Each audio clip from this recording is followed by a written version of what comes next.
Magandang araw mga mima ko. Tara samahan nyo kaming pumunta sa 168 Divisoria. Saan pupuntahan natin yung pinakasikat na imported na mga chocolate. At ang unang pinuntahan natin yung malalaking mga chichirya. Bungad pa lang ng tindahan, marami ka nang makikita. Iba't ibang uri na imported na pagkain. Tulad ng mga biscuits at noodles.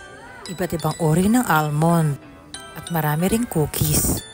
Very affordable nga pala guys kasi meron 3 for 100 at tig 50 pesos yung isa. Meron din pala sila dito mga chocolate na nasa bucket. 100 pesos yung isa. Iba't ibang uri ng mga nut, iba't ibang uri ng mga biscuits na tab, iba't ibang uri ng mga juices. Halos lahat nga ay imported. Una pa lang napili ko, ito yung Curly Tops. Yum yum yum, favorite ko kasi ito.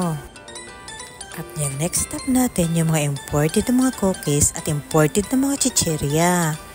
Ayan, iba't ibang flavor ng mga Lays. Sweet and sour, spicy, cheese flavor, at marami pang iba.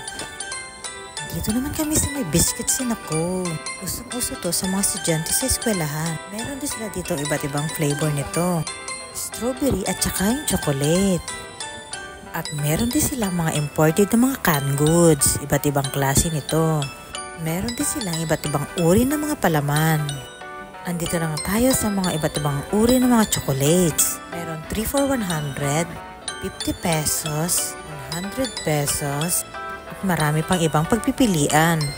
Merong Hershey's, Toblerone, Cadbury, KitKat, Snickers, Twix, M&M, Rizzy, at marami pang iba. At marami din mga dark chocolates. Meron din sila dito mga tindang mga wines. At iba't ibang uri ng mga chocolate almonds. At talaga ng dami mong pagpipilian. Try nyo na. Thank you guys. See you on my next vlog.